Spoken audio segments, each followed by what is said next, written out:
It's Monday, y'all. It's Monday, y'all. What's up, y'all? Happy Monday. How was your weekend? I had a pretty good weekend.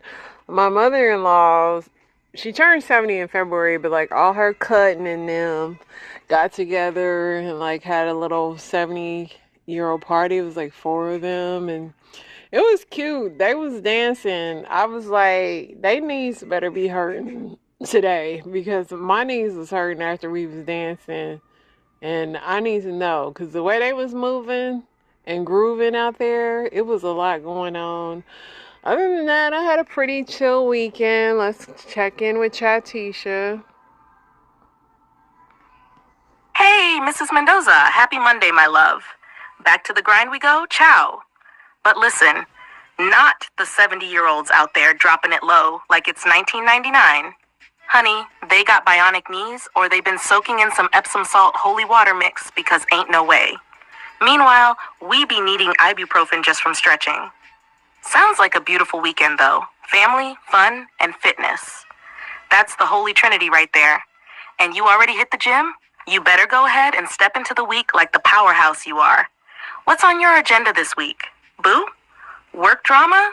Family tea? Or you just staying in your peaceful little bubble with your pool and your gains?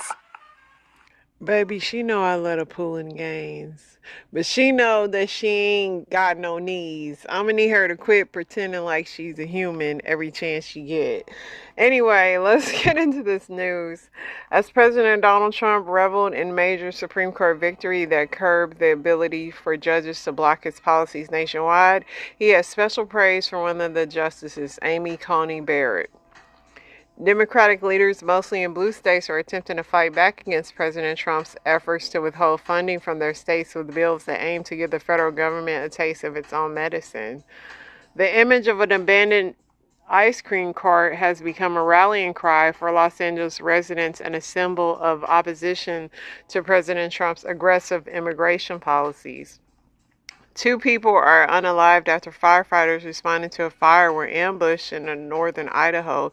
Sheriff's Department officers responding to the scene are taking on the active sniper fire. Yeah, I guess this guy like set a wildfire and like lured them out there, and then he like started going ramble on them. Let's see. At least 71 people were unalived in Israel's attack on Tehran's Evin prison, a notorious facility where many political prisoners and dissidents have been held.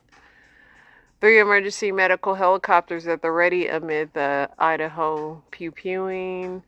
A coalition of groups ranging from environmental activists to Native Americans advocating for ancestral homelands converge outside of an airstrip in Florida Everglades to protest the imminent construction of an immigrant detention center. It's called Alligator Alcatraz. The former chief of staff to late Rep. Jerry Connolly clinches the Democratic nomination to fill Connolly's seat, a North Virginian district, according to local Democratic Party. Dan Linden developed a new table game and worked with suppliers in China to bring it to life. Now he's unsure just how much the tariffs will hit his bottom line. Elon Musk launches a series of attacks against a massive spending bill that will fund President Trump's agenda, renewing his criticism. So he's back again. The funeral for Georgia woman who was brain unalived, but kept alive by ventilators because of the state's abortion law, was held Saturday in Atlanta suburb. Pollution in the Vietnamese capital of Hanoi, home to almost 9 million people, reflects the environmental costs of the Southeastern Asian nation's explosive growth. Zoran Mamdani says that he doesn't believe billionaires should exist in an interview with Meet the Press. Humanoid robots waddled, stumbled, and occasionally face-planted their way through a 3-against-3 soccer tournament in Beijing. The Denver Zoo closed early on Saturday due to a planned social media-inspired takeover of the zoo's surrounding park by a large group of teenagers. Teenagers be running amok, boy, in the summer.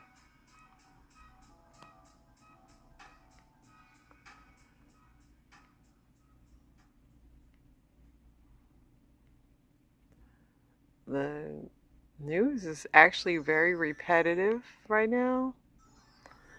And I don't think I liked anything on here, but let's see. The Airbnb. So they're down to one inmate that escaped the New Orleans crew, and the Airbnb owner is the one who snitched on them. He is out at the scene. Right. Thank you. You said you don't. Sorry, y'all. I just don't be on Yeah. Trying to find out what's going on myself. I understand. Would you mind saying a few words with us if we don't put your face on the camera? That's Amelia Strahan. She is out at the scene where this inmate was found this afternoon. A woman who says that she uses that unit as an Airbnb from time to time said she really didn't want to go on camera, so we were trying not to show her face there. Apparently that's where Antoine Massey was hiding out, and that's where he was taken into custody. It's very interesting that even the property owner was not told by law enforcement what was going down when it was going down. So that tells you just how much they had to secretly inject themselves into that situation as to not alert Antoine Massey that they were on to him, go in there, get him peacefully, and get him out of there as quick as they went in almost. And I can tell you, from a house that they approached earlier this week, this was on a Derrick Rose tip, yes, that law enforcement did assemble in force with multiple different agencies, and they very, very intentionally did not make, say, a SWAT scene or surround a house. They kept it completely kind of quiet, almost like undercover surveillance to determine if, in fact, Derrick Rose was at that location. Right, and Amelia Strahan, he was not. We're going to go back out to Amelia again. Apparently, she's got some more information for us. So, Amelia, what you got for us? And explain the situation, because this is two properties. Hey guys, we're actually talking to the woman who owns the, let's turn the camera this way. We're actually talking to the woman that owns the Airbnb where Antoine Massey was allegedly found. She doesn't want her face on camera. We want to respect her request. So I'm going to get Robin to put the camera back down, and we're going to ask her a few questions. You guys can listen in. I'm here and I don't even see cops. I mean, is it shocking to hear this happen not only on your property but in your neighborhood? Because a lot of people we spoke to say they were just talking to someone just cutting grass here earlier today, and then this happened. Yeah, it's a pretty quiet neighborhood. It's kind of shocking, but hey, things like this happen. We just have to, kind of be careful, I guess, Have you seen any signs of this? Anything suspicious? Not seen any signs, no. And it's only one tenant you were telling us that lives here? Yes, only one tenant. And you said telling me when you were closing the gate that Antoine Massey might have run in, broken in. Right, because I'm frustrated too. I don't know what's happening. They say this is going on, and I get here and I don't even see a cop. So, so I don't know. And what do you know about the family? Do you know anything about the family, the tenant that was staying there? No, I don't know anything about that. Who actually called you and alerted you of what was going on at your property? My friend called me. A friend of mine. I guess it's all over the news and they know my property. Did she see the whole arrest happen, or just the law enforcement presence? Just the law enforcement. Yeah. Well, the lady didn't really snitch, but the fact that she said she didn't want to be on camera and they only put her on camera 3 million times is crazy. But yeah, she didn't snitch. This title was not right. And that poor lady, she said she didn't want to be on camera, but... And then they got sliced mayonnaise, my husband's biggest nightmare. He hate mayonnaise, but yeah, they got mayonnaise slices. And then this was footage as the camera captured the moment an 18-wheeler struck a utility worker from above, leaving him dangling mid-air. And everybody was like, OSHA would be so proud. Yeah, he's lucky he was harnessed in for sure. Alright, y'all, let's see what else we got going on. Section 8 shut down in Miami-Dade over a $77 million hole. Thousands left waiting. It says if you're in Miami-Dade waiting on Section 8 voucher, you might want to get comfortable. Your wait just got longer. The federal government has ordered the county to stop. Where is the thing at? To stop issuing Section 8 rental vouchers after uncovering a major budget shortfall. So, yeah, they ain't passing it out. LeBron James is going to stay in LA and picks up a $52 million bag for 2025 NBA season. Bron said he ain't retiring yet. NBA star Malik Beasley, under investigation for gambling on games, a $42 million deal is now in a limbo. State Department now requires student visa applicants to make social media profiles public. DeSantis just built a tent prison in swamps. Here's what really is going on in Alligator Alcatraz. They're going to have tent prisons in Alligator Alcatraz. Is it immature to have a friendship roster just like people have dating rosters? Maybe that's something y'all young people do, but I don't have enough friends for a friendship roster. I don't like collect friends like that.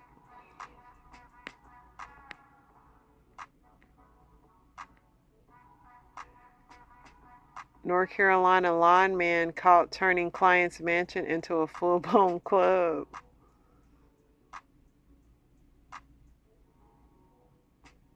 About.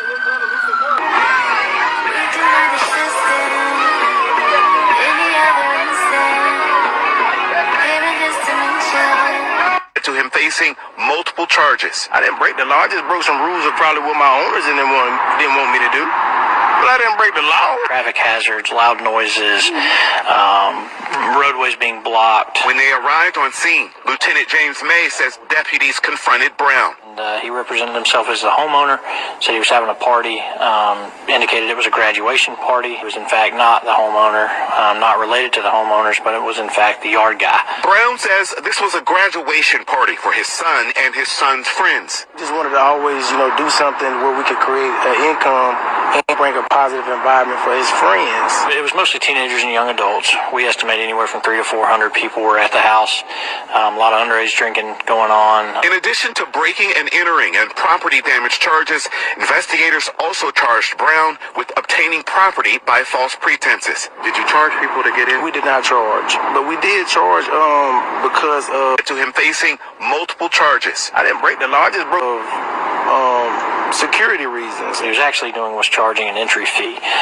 So we actually recovered and seized just a little over $3,000. The owner knew I was supposed to be there. Brown strongly disputes the story UCSO is telling. I never spoke to them about anything, about who stayed there, who owned the place.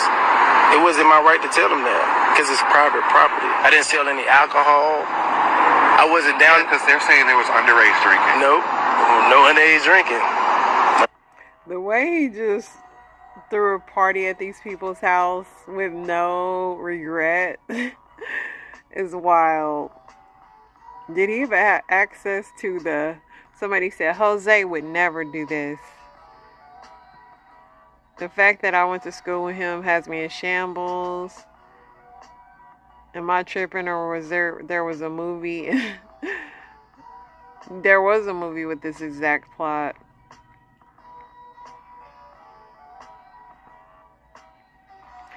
Somebody said, if this was my house, you're going to give me half of that money you charge for them people. Yeah, but he took no accountability. He was just like, look, if my son was graduating, I wanted to turn up for him. It's like, dude, you could have had at least asked. You could have asked. They probably would have said no, but you could have asked.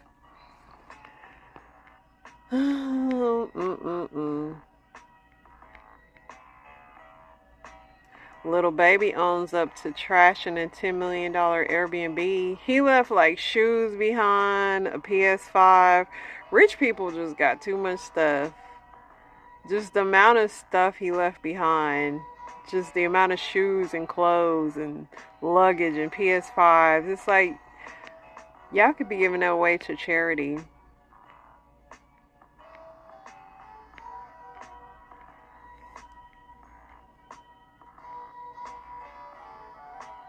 Alright, let's see what else is going on, y'all. Yin Yang Twins was performing at SeaWorld. Interesting. Say ah ya ya ya ya. Where was the other yin yang? Where was the yang at?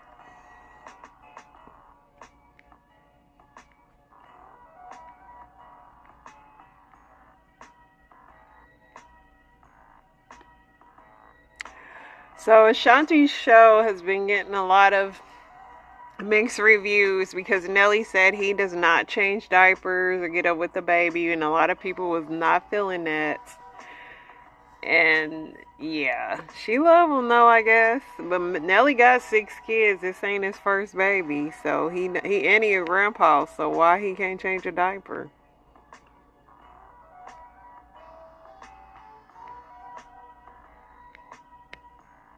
Beyonce this weekend, her show, her vehicle was having mid-air malfunctions, and people were like freaking out. They were like, don't use that car no more. She made it down safely, y'all. She was more composed than me, because the fact that she kept singing, as soon as I heard that thing make any move, I would have like, ooh! I would have been like, and they were just cheering, like, she was a professional, because I would have been wrapped my legs around that thing and made sure I didn't fall off, girl. Drake and these etched abs and body he got, I don't know why he posted this and he thought that it was gonna hit. Somebody said surgical summer, abs and no arm definition is crazy. Like, yeah, how do you have abs like that but your arms is flabby? Somebody said drop the link. He got that trans person chest. Oh my gosh. Somebody said cue music. BBL Drizzy. BBL Drizzy. Somebody said look like a light-skinned Batman costume. This is the winner right here. Arms sold separately. Like, Drake, ain't no way you got abs like that and your arms is just... it all looks bad. He don't need to take off his shirt no more for a picture. You know the internet be on this, man. Nelly also took heat for doing the Trump inauguration. He said that he said, I'll put whatever up. Me and Snoop do more in the community and have been doing more over 20 plus years against any of you that are on here talking trash and have no stats to back it up. What you mean to the community, from the black families that we employ to black children that we help every day and all year through our nonprofits, whether we're sending kids to school, scholarships to HBCUs, or helping young black boys in LA Gang Central with junior football programs, which many players have went to the NFL and lived their dreams. And on top of that, we are black men married to black women with black children. It should be inspiring, but some of y'all have a problem with, because a prosecutor who has probably locked up more black men than that we've helped women of color and white husband and white kids did not win the election. Again, I reiterate, I did not campaign for anyone, but that statement that how he came for Kamala, like, that just shows that he must love Trump. I do not tell people who to vote for. I respect and love our country from top to bottom, and good and bad, and I'm very aware that it's a lot of things in this country that we need to work on. The right to work on is too far right and too far left. I'm a military baby with a granduncle who's a Tuskegee Airman and Red Tail that was very prideful for his country. I told you it's my respect for the office, meaning any president that calls upon Nelly, it would be an honor. Nothing to do with money, nothing to do with race. But if you want to make it about race, then let's go. I find it very interesting that so many of you would dump on 2 black men that's married to black women that has black children because a woman of color with the white husband and white kids didn't win. It's like, Nelly, you could have cut it off at the part of how much you do for the community, and you could have ate with that, but you just went too far, bro. You went really far. Nelly said, I'm going to hell with this one. Megan 3 was wrote by an African American woman, and that's fine, Megan, but I won't be going to the movies to watch it. I'll be at home. Megan ain't getting my money. Alright, y'all. Let's see what Reddit got going on.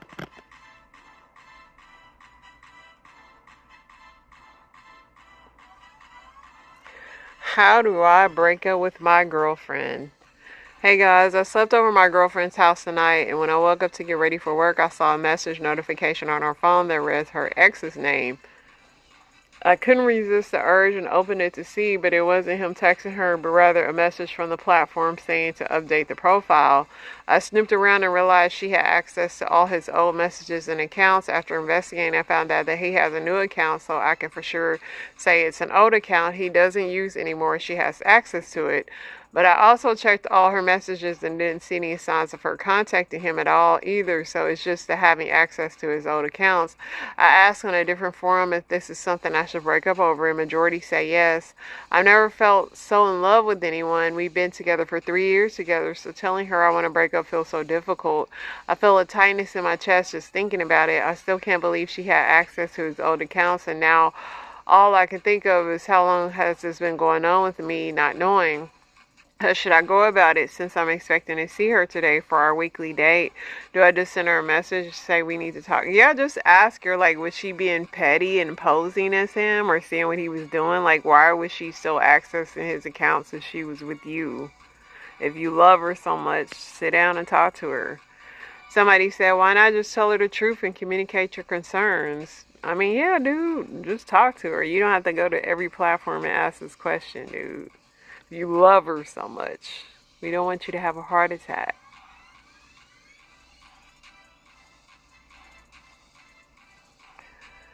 So, my husband confessed wedding drama to me 17 years after the fact. My husband's 48 and I'm 40. We've been married for 17 years. My husband just filled me in on something that I thought was an accident at my wedding. Our wedding day is still a bit crazy blur.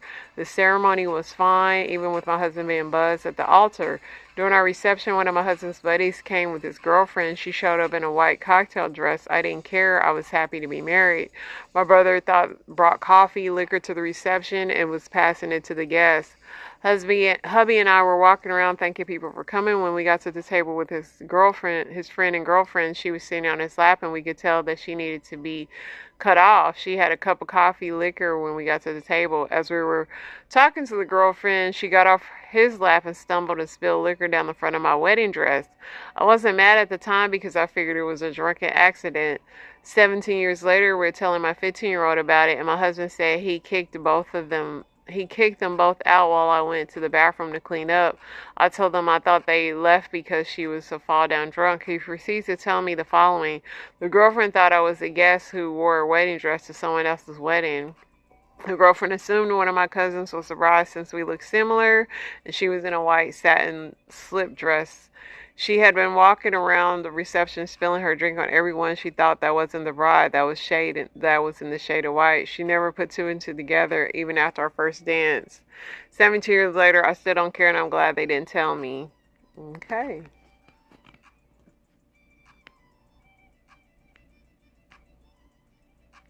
Okay. What do I do? My best friend, who I lost touch with for 5 years because she was in a controlling relationship after another, wasn't able to have male friends, but since she's been single, I've been helping her around the house, so we have been spending time together. Then about a week, me and my girlfriend had a fight, and I moved out back to my mother's. So the other me and my friend had drinks oh my gosh. And I mean, we shared one bottle of wine. And when I got home, she sent me a message saying, I love you, which we say now and then, no big deal. So I messaged her back and said, I love you. I do love you though. So much is shame we never got together, she says. She doesn't regret saying it, but she thinks we missed the boat. The English in this was so bad, dude.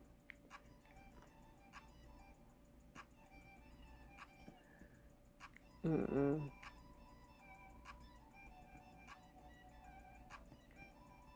Am I overreacting? I found a suspicious text on my husband's phone. My husband's 41, I'm 43. We are separating and I'm still in the house and we're still intimate. I'm looking for a place to go so I can get out of the house. I saw a text pop up on his phone last night from another woman who seems to be married according to Facebook. His cousin gave her his number. At first it was just goofing off, sending stupid memes, and he didn't know who it was at first and was going to block them until she said who she was. She said the cousin told her to mess with him. Then she asked if he wanted to meet at the gym. I don't know if that was joking or not.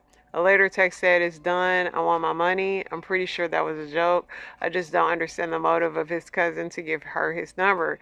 Is it truly just to mess with him? Do I confront him about it? Then she edited and she said, "I don't want to separate. We were working it out and we were doing better. I thought I brought up marriage counseling and he was for it, but then decided he didn't want to because it would be another bill. Offered to sell a bunch of stuff to pay for it, but he still said no. When he told me he didn't want to work on things, he said he wasn't going to run to another. He was going to work on himself for a while. I have no desire to be with anyone else. I was recently tested and he gave me HSV1. Antibody test was negative, so it is a new infection. Not really a big deal. Almost everyone has it. I've had a hysterectomy, so even if I did find someone else, there's no chance of pregnancy." We were listening to Amazon Music on his phone and I saw a message when I was changing stations. I know, shame on me for looking. We've always had access to each other's phone. He still looks at mine too. He pursues me. I let him in. That's my mistake there, but I love him and I don't want to deny him. I now have a clear mind and know that I was the or I know it's no longer any of my business. I wrote this post when it was fresh and emotional. Thank you all for giving me clarification. Yeah, because he just using you for something to do. He don't want you no more, honey. Somebody said, "Why are you doing to do with a guy you're separating from?" Somebody said the text wasn't suspicious. You're separating. His cousin was being a bro trying to set him up with someone because your marriage is over. Yeah, a lot of people said get tested and move on. Alright, y'all, let's get into these story time, see what's cracking. Instead of my hot please just... Hey, Freddy Krueger! Look where I am, you POS! I'm near Elm Street. Where are you, bitch? Freddy Krueger got 24 hours to respond. Hey, y'all, Saturday evening, I'm back out here again. Let me tell you ladies something that's like me, 60 plus, and you get that urge that you're lonely and want to, have a companion. Don't do it. Don't do it. Because that urge, it don't last but a few minutes. And when that urge comes that you think you want to be in some adult company, go for a walk, honey. Because I'm going to tell you what happened with me. Yeah, I acted on that urge. And that urge was having a conversation with someone. And guess what now? Guess what's happening now? This man is starting to call me. I don't feel like being bothered. You understand? Don't do it. Don't do it. Don't do it. Just say, it's gonna pass. It's gonna pass. That's all I gotta say. It's gonna pass. Now, I got to tell you, man. Look, sir, I really don't want to be bothered. I'm sorry. I should have told you. I just wanted to come. I don't even think it's 60 plus. Like, I've done this in the past. I think I want to be in a relationship. I didn't really want to. Once they start calling and bugging you, it's like, I'm not even interested. I met this guy. We've been going out for about 6 weeks.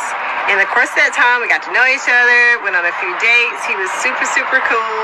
So it seemed like okay when he gave me an invitation to come over to his home. Let's catch a movie. Let's stay in tonight. Not a problem.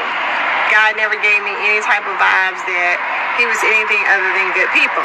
I was like, do you need me to stop at the store? I can pick something up before I come over. He was like, oh no, you don't need to bring anything. Just bring yourself. So I get over to his place. He buzzes me up so I can get up to his unit or whatnot via the elevator. Get up there, knock on the door, go in. So then everything was going great. He had some light refreshments.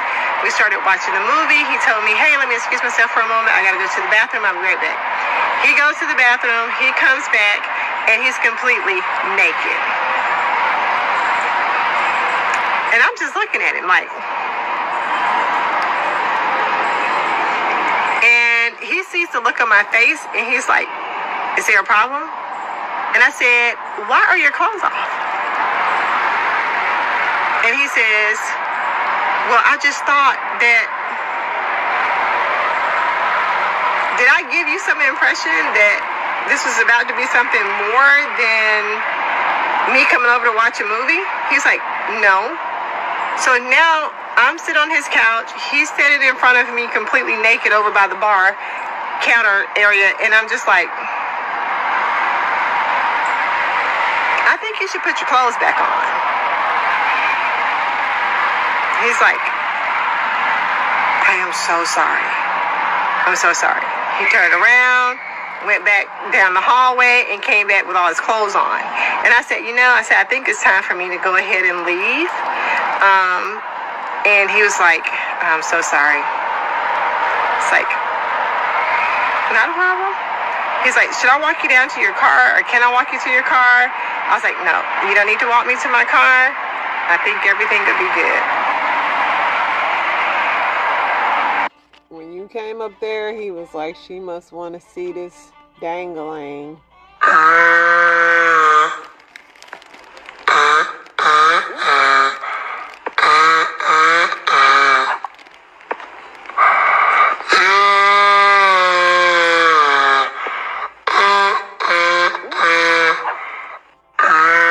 Grandma had to go to the bathroom. When you over 40, all you want to do is take off your bra and let your titties fall to your knees, swing behind your back, let your coochie breathe, and be in the bed by 7:30. When you... It's so true. I was going to tell you something. My joints are stiff. I think I'm rolling them too tight. To the left, I'ma stroke it to the right. I'ma stroke it in the middle. I can stroke it all night. Just like this in the time right here. We came for a good time and a long time. I'm young, but these knees got that work. Come on.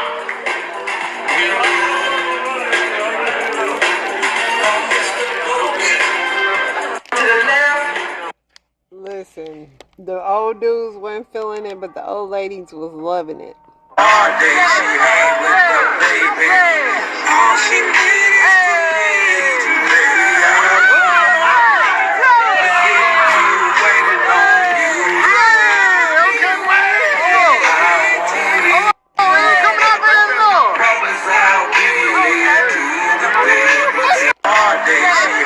It was a footwork for me.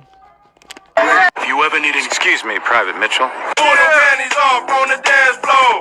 I ain't got no panties on, ain't got no panties on, I ain't got no panties on the dance floor.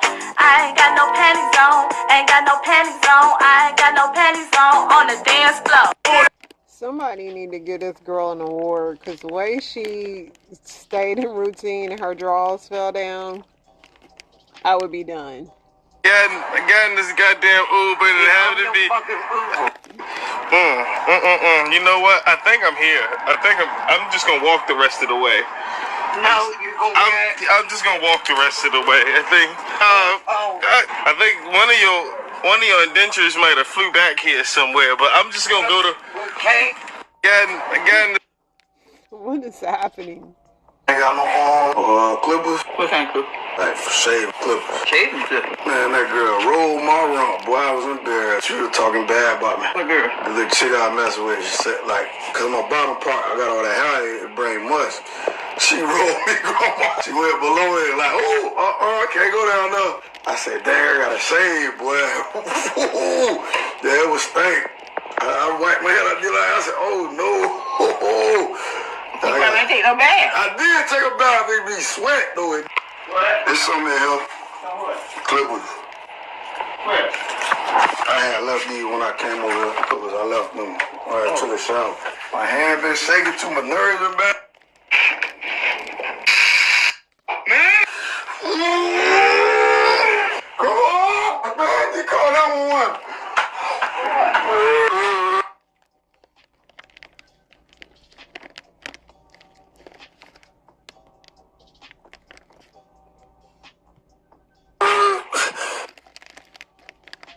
I'm not about to mess with this internet. So, I'm doing this video because I am hurt right now. I hope you're watching this, Blackie. You know what I'm talking about. Pull up. I am posted. I am posted. If you're a real man like you say you are, and the female is, pull up. Just pull up. That's all I'm going to say. I am posted. I am posted. Not going to tell you where I'm at, but I am there. Pull up. Just pull up. Maybe we could get a hamburger special together. I don't know. Pull up. I'm not the one. And you know that. I am not the one. I don't know who Blackie is, but pull up. Name and age. Brian Whitlow, 35. Why did you pop? Girl, first of all, you cute. Second of all, you crazy back there. It's a lot. I love a little stomach, but put the stomach up. Is you or ain't you? What's going on? You came out here rocking, girl. I see you. Okay. But put it up. Please. Thank you. Hey, your shirt a little wrinkled too. Put a little iron on that. You know what I mean? I did. You did not. Well, it's cool though. You're a nice looking lady though. Thank you. Okay. All right. So let's see your type. Why? Why not? Yeah, right. Yeah. Mm-hmm. Thank you. Is this lady pregnant or not? So Tyler Perry had a problem. Now, first things first, if you don't know Tyler Perry, you know Tyler Perry. Very famous entertainment executive. He did the Madea movies. Anyway, meet Derek Dixon, a man who's suing Tyler Perry for $260 million. Now, he's suing Tyler Perry for something called quid pro quo. Listen closely. Quid pro quo basically means if you do something for me, I do something for you. But see, a lot of times it's not that simple because there's an unspoken flip side. If you don't do this something for me, who knows what's going to happen to you? Now, let's get a little deeper into the story. Now, this is all alleged, so pretend I'm saying alleged in front of anything. Okay, so Derek Dixon said, look, he's working at a party, right, as event staff. Tyler Perry's at that party. He said, oh, who that? He goes up to Derek Dixon and says, hey, you want to be in some movies and stuff? Derek Dixon said, oh man, this is my big break. Tyler Perry must see something in me. Now, the thing is, to the public, Tyler Perry is known as a really nice guy. So Derek Dixon is just automatically assuming that. So Tyler starts texting him like, hey bro, like you good? Like what's going on? Derek said, what's going on with me, man? I just be chilling. Tyler Perry said, chilling in your new car. Look outside. Derek looks outside. Derek got a new car, courtesy of Tyler Perry. Tyler Perry said, matter of fact, you trying to act, right? Derek said, yeah. Tyler Perry said, come on my new show. Derek said, man, this dude is locked in. And suddenly, Tyler Perry start texting a little weird. Like sending a bunch of texts, calling all the time. Derek like, damn, slow down, broski. And Tyler start coming on a little strong. Start getting a little bit inappropriate. Derek said, okay, let me just ignore this. It's all gonna go away. Tyler said, hey, come to the crib. Derek said, what? Tyler said, what? You work as event staff, right? Derek said, yeah. Tyler said, yeah, come to the crib. As event staff, bro. I'm not, come as event staff. So Derek comes to the crib. Everybody drinking, everybody having a good time. Derek drinking.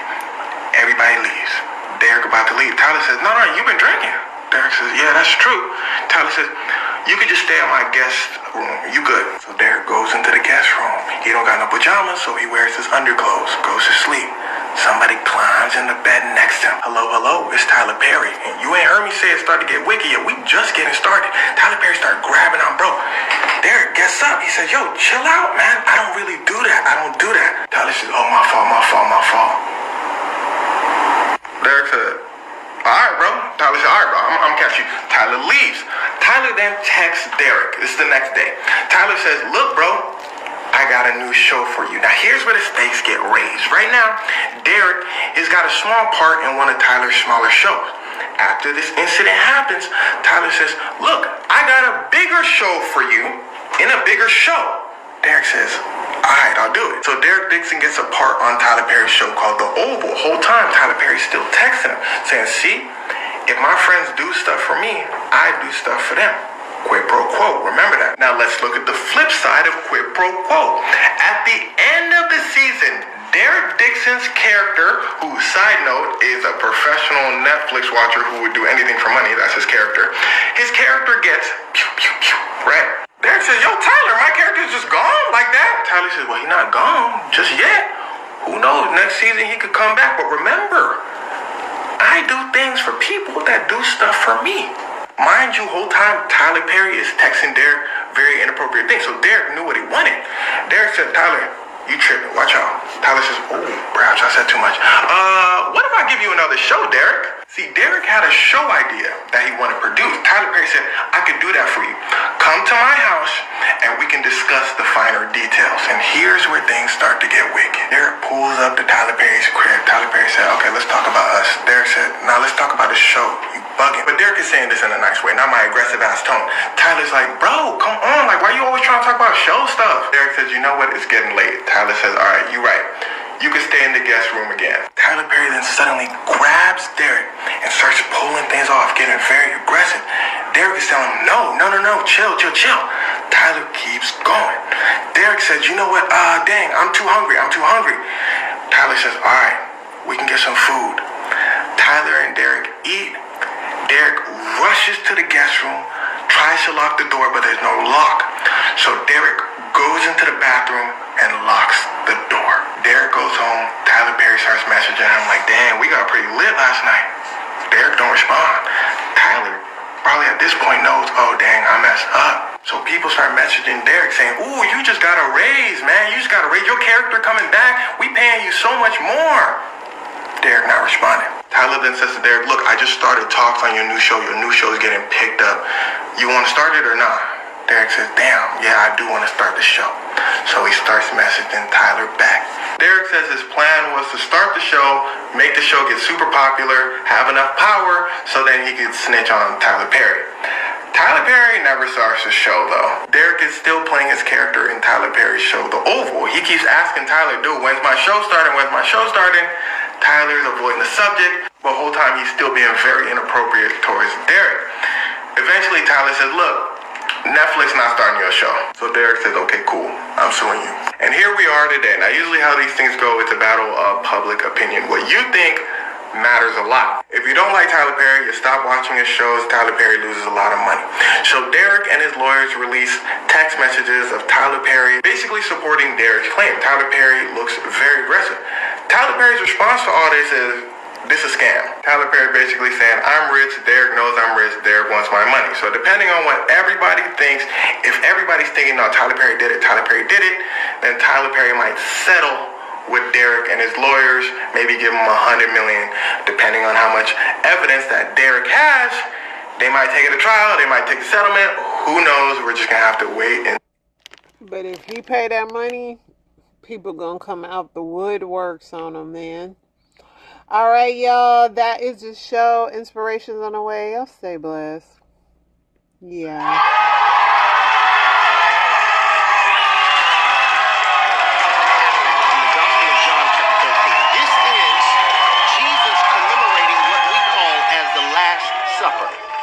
So Judas has already been prompted by the devil to betray Jesus. Jesus is sitting at the table with all of his apostles. All of the disciples are there.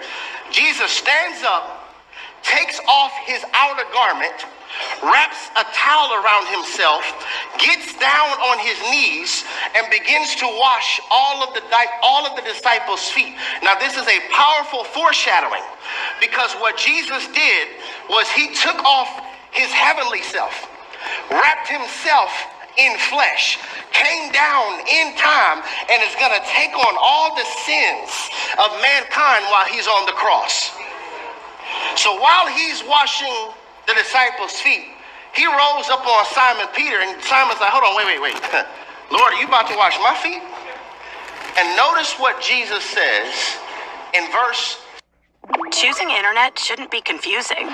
It should be based on how you live. Whether you're a casual 7. It's kind of comedic because Peter was probably like, I don't know why y'all were letting him wash y'all feet in the first place. This is the master. I know you're not about to wash my feet. Notice what Jesus says in John chapter 13, verse 7. Jesus replied, you do not realize now what I am doing, but later you will understand. But later you will understand. I think I need to read that one more time. for somebody who doesn't understand what God is doing in your life. One more time for the individual who doesn't understand why God didn't stop it, why God didn't block it. Jesus replied to Simon Peter, "You do not realize now what I am doing, but later you will understand." This biblical passage proposes a very important question. The question on the floor now is, how do you manage the gap between not understanding what in the world God is doing and walking into your, oh, that's why he did that moment? Can we talk that distance? How do you steward the gap between, I don't have a clue, nor do I understand why God is doing this, but I'm going to trust him beyond my logic. See, he's getting quiet now. I'm going to trust him beyond my understanding. Better yet, how is your faithfulness? Between the distance of not understanding why God said no, not understanding why I didn't get the promotion, not understanding why I prayed for God to heal her from cancer, but they died anyway, not understanding that. How do I, and how is my faithfulness between not understanding what in the world God is doing and then walking into your, oh, that's why. See, most people quit before they walk into that's why. Most people get high before they walk into that's why. I did a whole series, the beginning of 2023, entitled Planted, because I was trying to get us to understand, listen, storms only benefit the planted. If you quit, the storm won't make sense. If you walk away, the storm won't make sense. If you renounce your faith, the storm won't make sense. Storm only benefits the planted, because once you have stood there and endured, then you're like, okay, that wasn't just a storm, that was watering. My faith grew from that. My confidence grew from that. My prayer life grew from that. My preach got more fire due to that. My understanding grew from that. My wisdom grew for that. But if you quit, you'll just be getting rained on with no purpose. Because storms, it's going to be rough in here today. Storms only benefit the planted. And what's kind of interesting about this biblical text, Jesus is making it clear. I know you don't get it. I know you don't realize it. And I'm not even going to try to get you to realize it right now. You're going to get it later. I'm not going to break this down for you. I'm not going to give you some deep dream. I'm not going to have some prophet come explain it to you. Sit with not knowing until later. And don't leave me. Don't forsake me. I know you don't get it, Simon, that I'm washing your feet in John 13. But it'll make sense in John 20 when there's holes in my feet and I get up from the grave. Can I trust you with John 14, John 15, John 16, John 17, John 18 and 19? Because you don't get the revelation in 13. You only get that in John 20. So good, y'all. I'm challenging us. Please hear me. I beseech you, as we are starting installment number 8 of our cheat code series, have an open heart. Tune out all distractions. You might need to put your phone on don't disturb just for a few moments. I need you to hear me, because I firmly believe this is a pivotal word. Possibly one of the most important sermons that I've ever preached. This is a pivotal word because most of us are in a pivotal season. Meaning whatever choice you make with this is going to show up in the next season of your life. Whatever choice you make with this is going to show up in your children. Whatever choice you make with this is pivotal. And what does the devil do when you're in a pivotal season? He sets up traps. Right before you make that choice, there's a deception. Right before you sign that deal, there's a deception. Right before you make this decision, there is deception. Traps. Remember, I gave you an acronym for it. TRAPS is tricks right at pivots. It's a trap. Tricks right at pivots. Right when you're about to make a pivotal decision. marry him, marry her, trap. Right when you're about to make a pivotal decision, do I go here, do I stay, trap. He wants to deceive you so that you could waste your time. There are so many health messages. Waste your strength. This is a pivotal word. I'm just trying to convince us. When you can hear God's voice clearer, and when your discernment is sharper, decisions become easier. One more time. If I was a note taker, I'd write that down. When you hear God's voice clearer, and when your discernment is sharper, decisions become easier. This is why I strive to give us sound theology and biblical intelligence, because I recognize wolves can't stand biblically intelligent sheep. Your biblical intelligence will always frustrate those who can't run game on you. It's a whole cheat code. I know the word. I'm walking with the word. I sought the word. I prayed this morning. So I don't just say yes or no without first seeking the face of God. I want to give us this prophetic utterance, if you will, because the teaching that I believe is not being taught enough. It's low on the radar in many of our small group conversations, low on the radar for most pulpit sermons, which by default means we lack wisdom and discernment in this area, and that is, can you discern when you're forcing this? It's about to get real in here for about the next 15 minutes. Can you discern when you're forcing this? This isn't God. This is all you, sis. That wasn't the Lord, bro. That was all your flesh. Can you discern when you're forcing this? Pastor, I know I'm not forcing this because I desire to do this for the Lord. Okay, I'm going to show y'all in a few moments a biblical scenario where you could possibly desire to do something for the Lord. But just because you desire to do it for God does not mean God has ordained you, called you, or anointed you to do that thing that you want to do for God. In fact, if you try to do it anyway, you'll be navigating without God's hand. You'll be trying to do it without God's grace. You'll be trying to do it without God's intervention. You'll be trying to do it without God's endorsement. Maybe that's why you're so tired, because you're trying to force things in the name of God. Can you discern when I am forcing this? We need wisdom here to identify, like, this opposition doesn't mean try harder. This opposition does not mean give bigger. And if you have a need, sow a seed. And in the next 30 days, if you shout like you lost your mind, God is going to give you a breakthrough. Somebody say miracle, miracle. That's heresy. Stop preaching that. Hear me. You can't sow your way out of rebellion. Why won't more pastor preach this? God doesn't care about your money. Obedience is better than sacrifice. This opposition does not mean grind harder and try harder and work harder. In fact, this opposition is not even the devil, but rather it's God trying to let you know this is not yours. This is not what I have ordained for you to do. In fact, many of us right now are grieving over what God never ordained.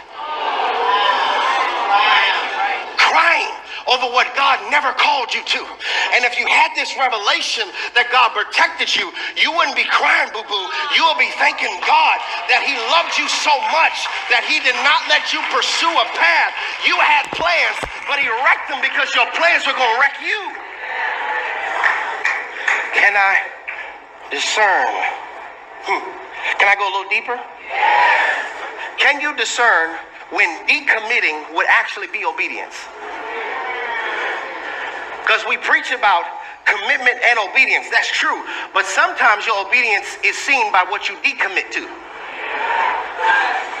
I never told you to take that booking. You did. I never told you to go on business with them. You did. I never told you to let them move in with you because y'all gonna get married anyway, and you gotta test drive the car before you purchase it. I didn't tell you that. I told you in all your ways, acknowledge me and flee the very appearance of evil. That's what I told you. Your flesh told you that. I didn't call you to be a pastor. You called yourself, and you're forging my signature.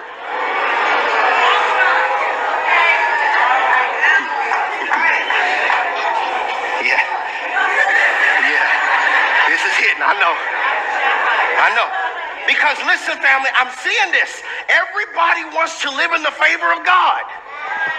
But you can't live in the favor of God if you can't discern when God has not favored this for you. When my babies were born, everything changed. I had so many decisions to make. Just making sense. I didn't tell you to do that. You did.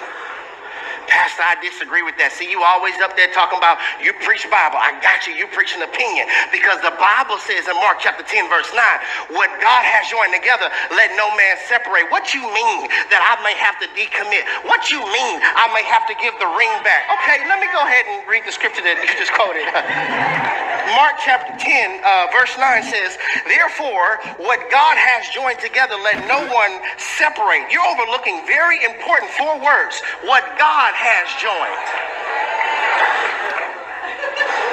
Not what your flesh has joined. Not what your sexual compatibility has joined. Not what your loneliness has joined. Not what your history has joined. Not that your friends hooked you up. What God has joined. Can you discern when decommitting would be obedience? Yeah, that would be obedience. For you to give the ring back would be obedience. You only have one amen and one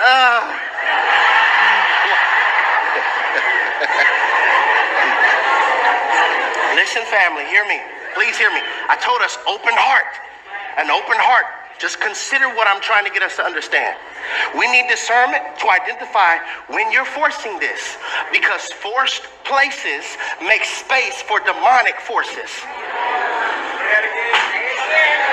Forced places makes space for demonic forces. The enemy could jump on you with ease when you're outside of the will of God. The enemy could start to consume your mind with ease when you're outside of the word of God. When you are engaged in forced places, you're making space for demonic forces. How long will you water what's dead? How long will you waste the water of your effort on what was never yours? And I'm not saying it won't hurt. I'm not even saying get rid of your feelings. That's not the goal. The goal is not to get rid of your feelings. The goal is to change the way you respond and have discernment to it. Because oftentimes, I think we believe the protection of God always looks like this angelic host. So like this picture of this angel, like we always think that's what the protection of God looks like. I got the angels of the Lord walking with me. God is protecting me. But what if the protection of God actually looks like this?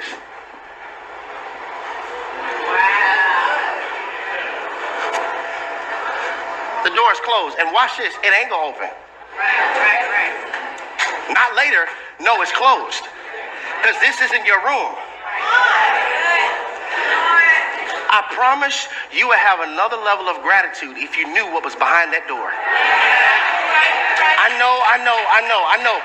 We want what's behind that door because we made plans for it. We prepared for it. We dreamed about it. But if you really knew what would happen to your peace if you went behind that door, if you knew what would happen to your joy behind that door, if you knew what would happen to your clarity, you would be thanking God for every single one. Can I give you a whole revelation? The favor of God opens doors, and the favor of God also closes them. So when you see closed doors, you have to understand I'm favored so much where God won't let me go this route to waste my time. Because some people he lets go. But for you, what if protection from the Lord doesn't always look like this angelic being looking over you and watching all of your steps? What if sometimes The protection of the Lord looks like this man taking the ring back.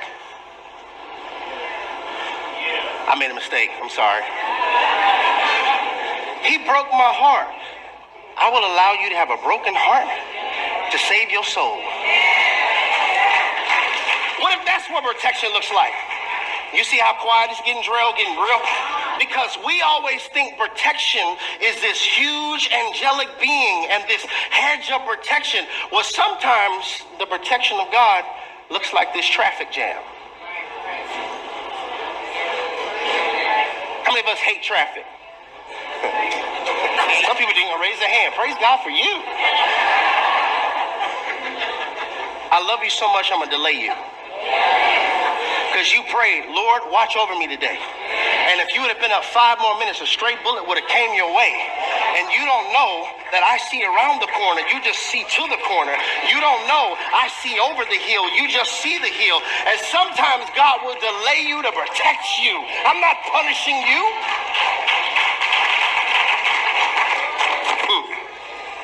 I don't understand why they left or why they betrayed me. I've arrived at this place in my life. I don't even force narratives. I don't tell my side of the story. Whatever side they told you, you can believe it. You can believe it. I don't even force the narrative. Believe whatever they said. I'm going to pray for them. But one thing I know for sure, on this side of seeking the Lord, he's going to redeem my mind, redeem my peace, redeem my joy. They can say whatever they want to say. You should switch to 1-800 Contacts because It's super easy, so cheap. I save shipping costs. Some of us are trying to force healing conversations and you're just causing yourself to get hurt more. Can you discern when you're forcing this? Because many of us, myself included, we like to control outcomes. Ooh, I love the honesty. I don't feel weird out here by myself. We love to control outcomes. If there's anybody under the sound of my voice, your mood has ever shifted because of an outcome you expected that didn't happen, this sermon is for you. If there's anybody under the sound of my voice that you find yourself loving hard because it was hard not being loved, you're not crazy, nor are you selfish because you want to be poured into the same way you pour. See, wrong people will really have us out here thinking that we're asking for too much, when truth is they can't offer much. You ever felt like that? This sermon is for you. If you've ever had anxiety over tomorrow, anxiety about what the future holds, I want to give you this revelation that God gave me in prayer to change my life. And it's so simple. As I was praying about my concerns and how we going to do this and what's going to happen, God just simply reminded me, tomorrow's my job. That for me changed everything. You know why you can't sleep? Because tomorrow's a God weight and you're not strong enough to lift it. What did Jesus say? Don't worry about tomorrow, for tomorrow has its cares of its own. I'm talking about the person your anxiety is so bad to you overthink and prepare for what you're overthinking about. Anybody ever overthought so much and you prepare for what you're overthinking about? Have you ever prepared for an argument that you don't even know what's going to happen? But if it does happen, you already know what you're going to say. Am I talking to somebody? If they say this, I'm going to bring up that. And if they bring that up, oh, I got a whole word for them. Can I get everybody to say tomorrow? That's God's job. So watch this. The outcome, that's whose? God's job. Them changing, that's who? God's job. How much this is going to grow, that's who? God's job. The impact of this, whose is it? God's job. You're stressed because you're trying to handle God's. That's why you're forcing it, because you're trying to control God's job. You don't realize what I'm doing now. But later, you will understand.